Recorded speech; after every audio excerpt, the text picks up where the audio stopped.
तो दोस्तों देखिए, जो बुजुर्ग पत्रकार होते हैं वो अनुभवी होते हैं, तो उनके अनुभव हम यहाँ पर साझा कर रहे हैं क्योंकि आज हिंदी पत्रकारिता दिवस है और हमारे जो पत्रकार भाई हैं अगर वो इस वीडियो को देखें तो मैं चाहूँगी कि अनुभवों से वो कुछ सीखें। तो हमारे साथ हैं नरेंद्र मारवाड़ी जी, तो आइए इनके विचार जानते हैं। तो सर कुछ कहिए हमारे पत्रकार भाइयों के लिए। सर्वप्रथम हमारे साथी मधुप जी ने एक बात बताई, इस क्षेत्र में आने के लिए त्याग और समर्पण बहुत आवश्यक है। त्याग इसलिए कर रहा हूँ कि आपको इसको साधन, अर्थ का कोई साधन इसमें नहीं है कि आप परिवार को पाल लें जी। तो त्याग बहुत ज़रूरी है। अगर देश और राष्ट्र के प्रति त्याग की भावना से आवाना चाहें फक्कड़ी रूप से, तो आप इसको पत्रकारिता में आ जाएं, अन्यथा अपना रोजी रोटी का साधन करके भी कर सकते हैं। पहले कुछ लोग तो इसे अब अपना करियर ऑप्शन चुनना चाह रहे हैं, जैसे जो बड़े पत्रकार बैठे हुए हैं कि आमदनी बहुत अच्छी होती है, तो उस बारे में क्या कहेंगे आप? मैं 45 साल से क्षेत्र में हूँ जी, और मेरा अनुभव है आज पत्रकारिता में युगांतकारी परिवर्तन है व्यावसायिक पूर्ण रूप से। बड़े अखबार हैं, बड़े मालिक हैं, वो काम लेते हैं 24 घंटे के लिए, पर वो देते कुछ नहीं। किसी को 5,000 8,000 बहुत ज़्यादा है, बहुत कम लोग हैं ज़िले में, शोषण बहुत है इस लाइन में। इसलिए आप अगर आएंगे तो गलत कामों के सहारे जिंदा रहने का प्रयास करेंगे। उसके लिए आपको कोई भी अच्छा कहने को तैयार समाज में नहीं होगा, सब आपकी आलोचना करेंगे।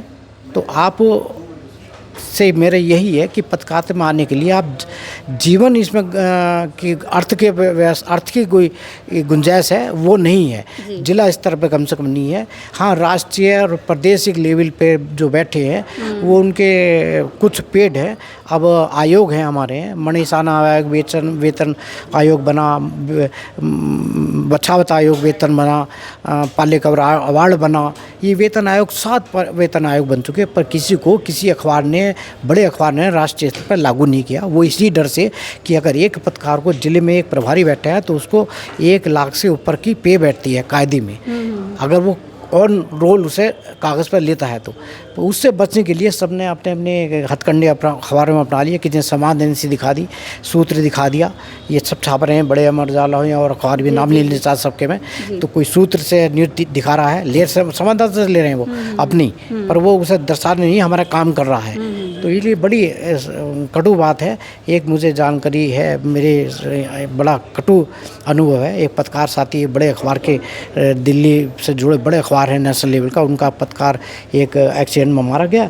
अगले दिन वो उसका शोक संदेश में छापा, मना कर दिया कि कुछ नहीं, वो जो मानना नहीं हमारा पत्रकार है। ऐसी स्थिति में आप कहाँ सोच रहे हैं कि पत्रकारिता से आपको बैक जिसके लिए कर रहे हैं वो थोड़ा बैक करेगा, वही सब आपको नहीं मान रहा है जी। काम जब तक ले रहा है, जब तक आप कर रहे हैं जी। तो इसलिए पत्रकारिता में बड़ा दुरूह काम हो गया। पत्रकारिता वैसी नहीं, मैंने 4 दशकों का अंतराल देखा है, बहुत बात है कहने को। इसलिए मैं कहूँ त्याग की भावना से ही आए और व्यावसायिक रूप से अपने को मजबूत करके इसमें अपने को रखें। इससे ना अनुभव, इससे ना सोचे कि इससे कोई आपका गुजारा भत्ता। यदि आप समाज सेवा करना चाहते हैं तब आए, करियर को अपनाते हुए ना, कतई नहीं, कतई नहीं अपनाएं इसे बिल्कुल भी, क्योंकि ये इस आज के हिसाब में व्यावसायिक अखबार हो गए सब, उन्हें कोई लेना देना नहीं।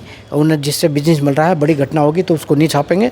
उनका हित है अपना व्यवसाय, जिससे व्यवसाय मिल रहा है उसके बहुत बड़ा कांड हो गया तो उसे 4 शब्दों में समेट के करेंगे। वही आदेश पत्रकारिता जो कर रहे हैं उन संस्थानों के लिए, वो भी अगर चाहते हैं, देख रहे हैं, वो ये लिखना है वो नहीं लिख सकते, उनके हाथ बंधे हुए हैं उस नीति से जो अखबार मालिक की है।